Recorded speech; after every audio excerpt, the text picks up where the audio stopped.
어느덧 가을이 깊어지고 단풍이 많이 물들었다고 하더라고요. 그리고 이번 주 중에는 날씨가 제법 추워진다고 합니다. 돌아오는 토요일이 입동이니까 이제 추워질 때가 되었습니다. 우리 교회가 조금 일찍 추수감사절을 지키는 이유도 여기에 있고, 이달 마지막 주부터 대림절기가 시작이 됩니다. 성경에서의 추수감사절은 출애굽한 백성들이 가나안 땅에 정착하여 자기들 손으로 농사를 짓고 그 얻은 열매를 저장하는 절기인 수장절에서부터 시작이 되었습니다. 힘들었을 것 같습니다. 40년 광야에서 헤매던 사람들이 정착해서 살고, 농사를 지어보지 않은 사람들이 농사를 지어서 첫 열매를, 이렇게 이삭들을 거두었을 때 그 감격은 이루다 말로 할 수가 없었지요. 그래서 그들은 하나님 앞에 추수감사의 예배를 드렸던 것입니다. 오늘날의 추수감사절의 기원은 1620년 11월 21일 미국 동북해안인 플리머스에 도착한 청교도들에 의해서 시작이 됩니다. 대서양을 건너면서 많은 사람이 죽기도 하고 모진 고난 가운데 미국에 도착한, 그러나 그들은 그 미국 땅이 인도인 줄 알았죠. 그래서 거기 사는 사람들을 인도 사람인 줄 알고 인디언이라 이렇게 불렀던 것입니다. 그들이 모진 추위를 견디고 고생하는 가운데 농사를 지어서 이듬해에 첫 열매를 거둔 것에 감사하면서 하나님께 일주일 동안 감사의 절기를 지켰습니다. 이 귀한 전통을 1864년 미국의 16대 대통령 에이브라함 링컨이, 믿음이 좋은 사람이 일도 잘해요. 에이브라함 링컨이 이 날을 11월 네 번째 목요일을 추수감사절로 국경일로 제정을 합니다. 우리나라는 미국 교회의 영향을 받아서 11월 네 번째 목요일이니까 우리가 보면 11월 한 세 번째 쯤 돼서 11월 세 번째 주일을 추수감사절로 지키고 있는데, 요즘에는 형편에 따라서 조정을 하기도 하고, 어떤 시골의 교회는 이 추석 때 그때 추수감사절을 지키는 그런 교회들도 있습니다. 올 한 해 2020년 한국교회는 전 세계적인 전염병 이 팬데믹 때문에 대면 예배, 비대면 예배라는 생소한 마을 가운데 우리가 지나고 있습니다. 우리는 대면 예배를 드려야 됩니다. 여기 대면 예배라는 것은 우리가 교회에 나와서 대면해야 되고, 목사 얼굴을 보고 대면해야 되고, 이런 대면도 있고, 그러나 정말 중요한 대면은 우리가 하나님의 얼굴을 뵈야 합니다. 하나님 앞에서 우리가 예배를 드릴 때 그 예배가 하나님이 받으시는 예배가 되고, 우리의 예배를 통해서 우리가 하나님의 얼굴을 뵙는 것처럼 하나님의 말씀을 듣고 우리 마음에 감동이 넘쳐나고 하나님의 은혜가 우리에게 충만하게 역사되어야 한다라는 것입니다. 올 한 해 많은 어려움 가운데, 또 어려움 가운데 계시는 분들도 있는 중에 우리는 추수감사절을 지키게 되었습니다. 힘들고 어려운 가운데서도 우리와 우리 가정, 교회에 베푸신 은혜를 이루다 말로 할 수가 없습니다. 감사는 믿음으로 하는 것입니다. 상황에 따라서 하는 것이 아니라 오늘 추수감사절은 말 그대로 감사하는 절기, 감사하는 날입니다. 여러분 하루의 생활 가운데 감사합니다라는 말을 몇 번이나 하십니까? 또 그런 말을 좀 들으십니까? 이 말을 우리가 많이 하면서 살아야 합니다. 오늘 성경 본문에는 감사라는 내용을 계속해서 반복해서 우리들에게 말씀을 하고 있습니다. 감사하라, 감사하라, 감사하라. 왜 감사를 드려야 할까요? 왜 감사하는 자가 되어야 할까요? 첫째로 감사하는 것이 신앙인의 본분이기 때문입니다. 19세기 독일의 정치가로 재무장관을 지낸 마티 바덴이라는 사람이 젊었을 때 일입니다. 이 사람이 경제적으로 어려워서 어디 출장을 가면서 값싼 여관에 들어가서 자게 되었다 합니다. 값싼 여관이라 신발을 벗어놓고 방에 들어가는 그런 집이었던 것 같습니다. 좋은 집 같으면 신발 신고 현관까지 있을 텐데 신발을 벗어놓고 방에 들어갔는데 다음날 아침에 일어나 보니까 방 바깥에 쓰던 신발이 없어진 겁니다. 아니 마티 바덴이라는 사람이 너무너무 화가 나가지고 어떤 놈이 내 구두를 훔쳤느냐고 막 좋은 구두라도 훔쳐갔을까요? 화를 내면서 욕을 했습니다. 그때 친구가 찾아와서 교회 가자고 그랬는데 그날이 주일이었나 봐요. 근데 이 마티 바덴이 구두를 잃어버렸는데 좀 교회 가게 생겼다고 막 화를 내니까 그 친구가 신던 신발 하나를 구해가지고 와서 그러지 말고 그래도 교회 가야지 하고 친구를 데리고 교회를 갔습니다. 가서 예배를 드리는데 이 바덴이 앉아있는 그 옆자리에 어떤 사람이 앉아있는 데서 가만히 보니까 그 사람이 두 다리가 없는 겁니다. 두 다리가 없어요. 그런데 이 사람이 얼마나 감격적으로 찬성을 드리고 기도를 하는지 바덴이 그 사람 때문에 충격을 받았습니다. 예배를 끝나고 난 뒤에 자기는 지금 구두를 잃어버려서 속상해했는데 두 다리를 잃어버린 이 사람이 감사 찬송하고 예배 드리는 걸 보고서 아니 선생님 이런 불구의 몸으로 뭐가 그렇게 감사해서 열심히 예배를 드리고 찬송을 합니까? 그랬더니 그 사람이 말하기를 나에게는 아직도 하나님의 말씀을 들을 수 있고 하나님의 말씀을 볼 수 있고 기도와 찬송을 할 수 있고 또 말씀을 받아 적을 수도 있어서 나는 감사합니다. 이 이야기를 들은 마티 바덴이 충격을 받고 회개하면서 그래 저 사람은 신발을 잃어버린 것이 아니라 두 다리를 잃어버리고서도 감사하는데 나는 이게 뭔가 내가 감사하는 삶을 살아야겠다. 감사한 마음으로 사는 결과 그는 유명한 독일의 재무장관이 되었습니다. 이사야 1장 3절에 말씀합니다. 소는 그 임자를 알고 나귀는 주인의 구유를 알건만은 이스라엘은 알지 못하고 나의 백성은 깨닫지 못하는도다. 짐승만도 못한 사람 그는 감사할 줄 모르는 사람입니다. 창세기 3장에 하와가 모든 나무 열매를 주신 하나님 앞에 감사했다면 그 하나 선악과를 따먹었을까요? 모든 것을 주셨는데 선악과만 바라보고 감사하지 못하니까 그걸 따먹는 죄를 지었던 것입니다. 민수기 12장에 모세의 누이 미리암은 감사하는 삶을 살아야 되는데 불평 원망하다가 눈두부에 걸리고 말았습니다. 여호수아 7장에 아간이라는 사람은 여리고라는 큰 성을 점령한 것에 감사해야 되는데 감사하지 못하고 몰래 물건을 빼돌렸다가 아이성에서 빼앗는 결과를 가져오고 말았습니다. 가룟 유다는 예수님의 12사도에 끼인 것으로 평생 감사하면서 살아야 될 텐데 감사하지 못하고 원망 불평하고 자신의 뜻을 따라 살려고 스승이신 예수 그리스도를 배반하고 말았습니다. 너희는 감사하는 자가 되라. 무엇을 하든지 감사하라. 감사하라. 하박국은 고백합니다.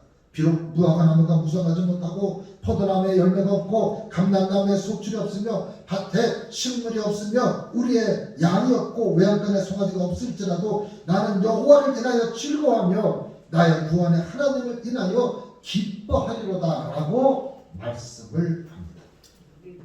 이 말씀을 제가 오늘 우리들 얘기로 한번 바꿔봤습니다. 통장의 잔고는 비어있고 직장은 어려움에 빠져있고 몸은 불편한데 병원 가는 게 겁나고 이자 늘려는 꼬박꼬박 따가운데 한숨만 나오고 그래도 감사한다라는 것입니다. 감사해야 될 이유는 감사하는 것이 신앙의 본분이기 때문에 우리가 감사해야 한다라는 것입니다. 둘째로 감사는 인격과 신앙의 척도가 되기 때문입니다. 미국의 큰 부자였던 감처랑 카네기는 그냥 사업을 잘해서 그렇게 부자가 된 것 같지만 그것보다는 어머니의 기도가 있었고 믿음으로 살았고, 그 카네기의 부인은 증언합니다. 이 사람은 참을성이 강했으며 다른 사람의 작은 호의에도 늘 감사하며 살았습니다.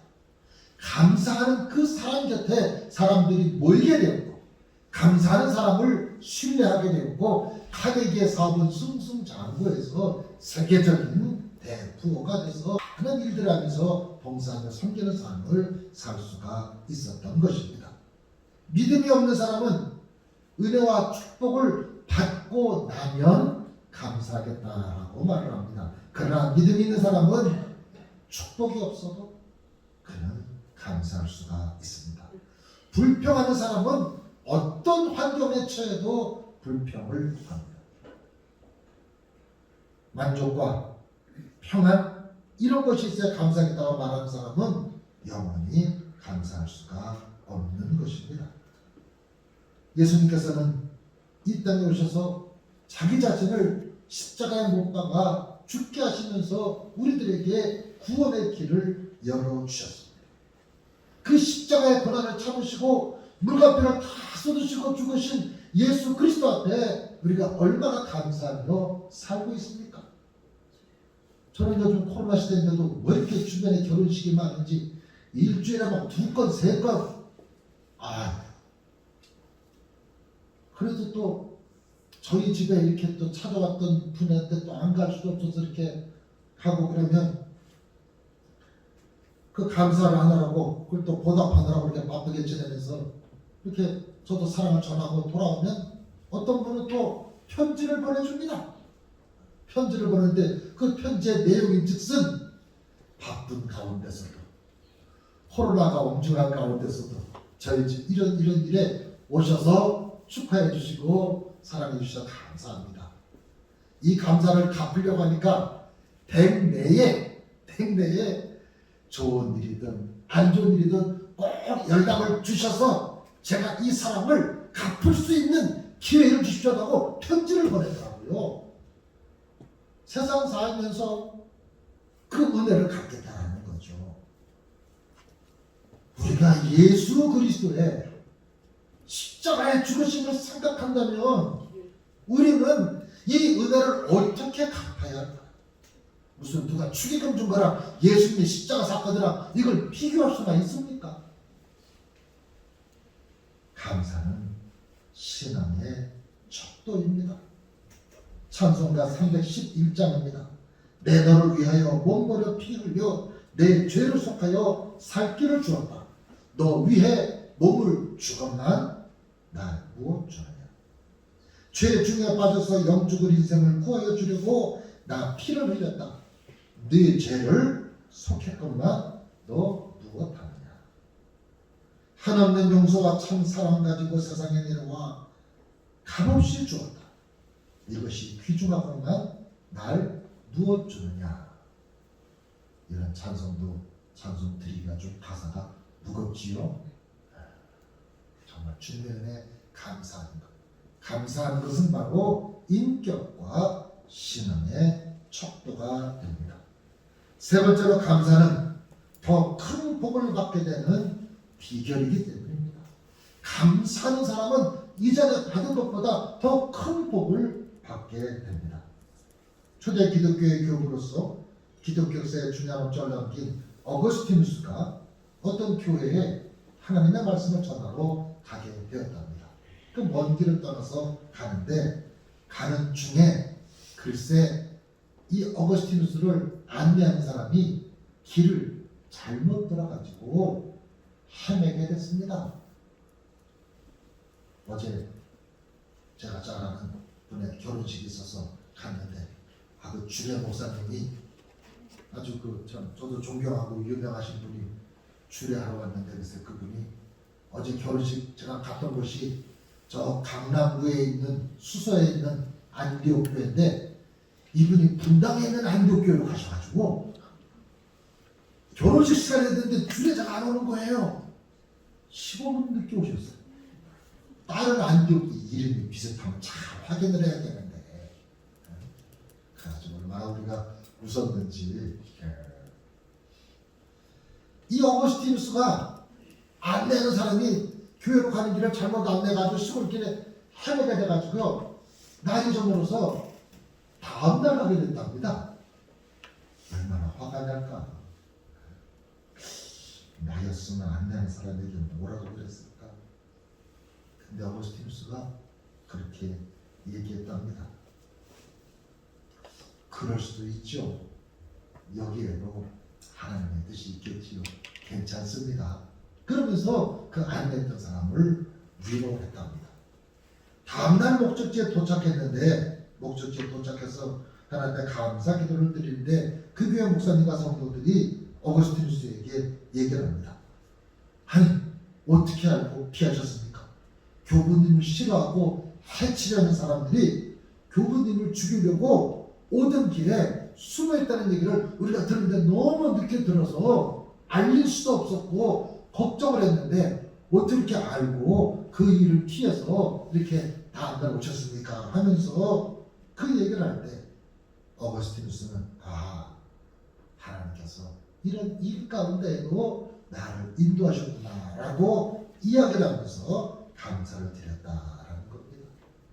전날 만약에 불평하고 안내하는 사람에게 혼냈으면 다음날 어떤 모습이 되었을까요? 가만히 생각해 보면 길을 잃게 한 것이 하나님의 섭리였습니다. 우리는 내가 만들어놓은 길에, 내가 만들어놓은 계획에 내 뜻대로 돼야만 그게 감사의 조건인 줄로 착각할 때가 있습니다. 내 길이 꼭 올바른 것이 아닙니다. 내 계획이 꼭 그렇게 돼야만 되는 것이 아닙니다. 내 계획보다 하나님의 계획대로 돼요. 내 뜻보다 하나님의 뜻이 이루어져야 하는 것입니다. 감사하는 사람에게 하나님 더 큰 복을 받게 하십니다. 이스라엘 백성들이 출애굽했습니다. 광야를 지나갑니다. 그런데 광야라는 것이 낮에는 뜨겁고 밤에는 춥고 물도 귀하고 그 힘든 곳을 지나다 보니까 사람들이 다 원망불평을 합니다. 홍해 바다를 육지처럼 건너는데도 원망불평을 하고 만다와 메추레가 내도 원망불평을 하고 반석에서 샘물이 터져나도 원망불평을 합니다. 그 원망불평하던 사람들 광야에서 다 죽었습니다. 그런데 원망불평하지 않고 유일하게 감사하면서 믿음의 눈으로 바라보았던 여호수아와 갈렙만이 가나안 땅에 들어갈 수가 있었습니다. 갈렙은 85세가 되어서도 내가 출애굽할 때나 지금이나 기력이 여전하다, 그렇게 이야기를 하고 있습니다. 감사하는 사람에게 하나님 더 큰 복을 주십니다. 바벨론 제국에서 5대 왕에 걸쳐서 총리를 지낸 다니엘이 있습니다. 저는 다니엘이 정치를 잘하고 믿음이 좋고 이런 것도 대단하지만요, 어떻게 5대에 걸쳐서 총리 대신을 합니까? 대단히 어려운 일입니다. 우리는 한 대통령 임기도 국무총리가 채우고 국무총리가 먼저 바뀝니다. 대통령 바뀌면 많은 것도 없고요. 그러니 5번의 왕에 걸쳐서 총리를 했다는 것은 이건 참으로 놀라운 일입니다. 그 다니엘이 한 번은 절대로 다른 신에게 예배하거나 기도하지 말라는 그 하나님의 저 왕의 조서에 어인이 찍힌 것을 알고도 다니엘은 하나님 앞에 하루 3번씩 시간을 정해서 기도하는 일을 쉬지 않았습니다. 그러면서 그가 하나님 앞에 감사했다고 했습니다. 그 감사가 결국은 그를 5대에 걸쳐서 총리를 하게 하고 사자굴에 던져졌어도 하나님의 사자의 입을 막아서 그를 살려주신 것입니다. 누가복음 17장 보면 10명의 문둥병자 얘기가 나옵니다. 10명의 문둥병자가 예수님이 지나가시는데 멀리 서서 소리를 지릅니다. 우리를 불쌍히 여기시고 우리를 고쳐달라고. 여러분, 왜 멀리 서서 소리를 지릅니까? 문둥병자니까 가까이 오면 안 되는 겁니다. 성한 사람 옆에 오다가는 돌 맞습니다. 그래서 아픈 것도 서러운데, 문둥병 걸린 것도 서러운데 멀리 있어서 나사렛 예수여 우리는 불쌍해서 멀리서 소리를 지릅니다. 그때 예수님이 그들에게 이야기합니다. 가서 너희 몸을 제사장에게 보이라. 당시에 문둥병은 천벌을 받아서 걸리는 것으로 생각을 했기 때문에 문둥병에 낫고 안 낫고는 제사장이 판단을 했습니다. 의사가 판단한 것이 아니라 하나님께서 너의 죄를 용서하셨다. 하나님 너를 회복시키셨다. 이건 사람이 할 수 있는 일이 아니니까. 그래서 그 판단을 제사장이 했던 것이죠. 예수님 멀리서 말씀하십니다. 가서 너희 몸을 제사장에게 보이라. 거리도 멀지만 말씀도 조금 멀게 느껴집니다. 그래도 좀 부르시든지 가까이 오라고 해가지고서 어떻게 좀 만져주시든지 해서 자 문둥병 다 낫지 봐봐. 그러고 난 뒤에 제사장에게 가라 그러면 신나서 갈 텐데 거리는 여전히 멀리 있고 아직 문둥병에 걸려있는데 가서 너희 몸을 제사장에게 보이라고 하니 이거 가기가 쉽지 않잖아요. 그런데 믿음으로 가다가 고침을 받습니다. 그런데 중요한 것은 10명이 다 고침받았는데 한 사람만 예수님 앞에 다시 돌아와서 감사의 인사를 합니다. 그래서 예수님이 다른 9은 어디 있느냐? 여기 사마리아 사람 이 한 사람만 감사를 하느냐? 그러면서 예수님이 그에게 말씀하시기를 가라. 내 믿음이 너를 구원하여 되리라 하면서 다른 9명은 문둥병만 고침받았지만 이 감사하는 사람은 문둥병 고침받은 것뿐만 아니라 하나님의 구원을 받는 놀라운 축복을 받게 된 것입니다. 하나님 우리에게 많은 것을 베풀어 주셨습니다. 모든 것을 다 주셨습니다. 우리는 얼마나 그 은혜에 감사하며 살고 있습니까? 감사한 사람이 하나님은 더 큰 감사의 조건들과 여건을 허락하십니다. 욥은 얘기합니다. 고통 가운데서 모든 걸 다 잃고 난 뒤에 내가 모태에서 적신이 나왔사온즉 적신, 이 붉은 뭐 사람 태어나면 이렇게 간단해지고 몸이 좀 붉잖아요. 그 이야기입니다. 내가 모태에서 적신이 나왔사온즉 또한 적신이 그리로 돌아가올지라 주신 자도 여호와시요 취하신 자도 여호와시오니 여호와의 이름이 찬송을 받으실지니라. 결국 욥은 갑절의 축복으로 어려운 가운데서 회복이 됩니다. 스펄전 목사님은 이렇게 얘기하십니다.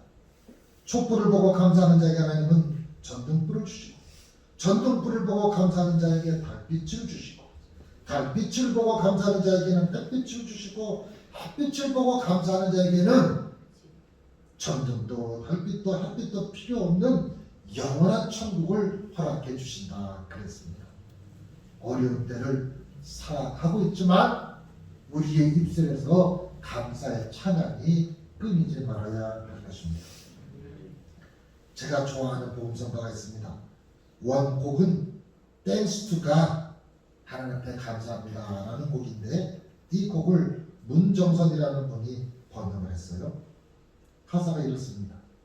날 구원하신 주 감사, 모든 것 주신 감사, 지난 추억 인해 감사, 주님 내 곁에 계시니 향기로운 봄철에 감사, 외로운 가을날에도 감사, 눈물이 사라진 것도 감사, 내 영혼 평안해, 응답하신 기도에 감사, 거절하신 것도 감사, 해처럼 높으신 은혜에 감사, 모든 것 채워주시네, 아픔과 기쁨도 감사, 절망 중에 위로 감사, 측량 못한 은혜 감사, 크신 사랑 감사해, 길가에 장미꽃을 보며 감사, 장미꽃에 가시도 감사, 야산 사람의 가정에 희망 주신 것 감사, 기쁨과 슬픔도 감사, 하늘 평안을 감사, 내일의 희망을 감사, 영원토록 감사해.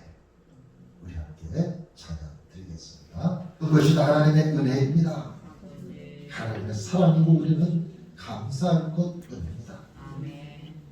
이 시간 저희들 추수감사주일에 하나님의 감사를 고백하며 예배를 드립니다. 감사하는 성도들에게 더 큰 감사의 조건을 허락하여 주시어서 건강 지켜주시고 노년의 삶을 축복해 주시고 자녀손들이 잘된 것을 보게 도와주시옵시고 사업과 직장과 일터가 든든하게 도와주시옵시고 교회 부흥을 바라보게 하시고 이 나라 이민족이 잘된 것을 보는 축복으로 함께하여 주시옵소서. 오늘 말씀 따라 평생 감사하는 삶을 살기로 결단하게 도와주시옵소서.